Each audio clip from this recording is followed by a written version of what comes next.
আসসালামু আলাইকুম। দুপুরে বাসায় শুয়ে আছি, হঠাৎ করে এক বড় ভাই ফোন দিয়ে বলতেছে, "রবিন, আই পুকুরেতে হুইল বসি দিয়ে মাছ ধরবো।" তো আমি ভিডিও করার উদ্দেশ্যে আসলে রওনা দিলাম। যাই দেখি আগে থেকে ভাই হুইল বসি ফেলে মাছ ধরার জন্য রেডি হয়ে বসে আছে। অলরেডি ভাই টোপ কিন্তু দিয়েছে। তো অনেক দুঃখের সহিত কিন্তু আসলে বলতে হচ্ছে যে বিকাল ৩টা থেকে সন্ধ্যা ৬টা পর্যন্ত আমরা সেখানে হুইল বসি ফেলে বসেছিলাম। বারবার টোপ চেঞ্জ করে দিতেছিলাম।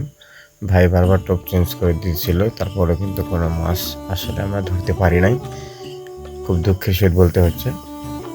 তারপর ভাই বলল যে, "চলে যাব। চল, আর মাছ মনে এখানে ধরবে না।" তো অবশেষে বড়শি ভাই তুলিচ্ছে। হুইল বসি আসলে ভাই তুলতেছে। তো আশা করি ভিডিওটি ভালো লাগছে। ভিডিওটি ভালো লাগলে লাইক করবেন, কমেন্ট করবেন, শেয়ার করবেন। ধন্যবাদ।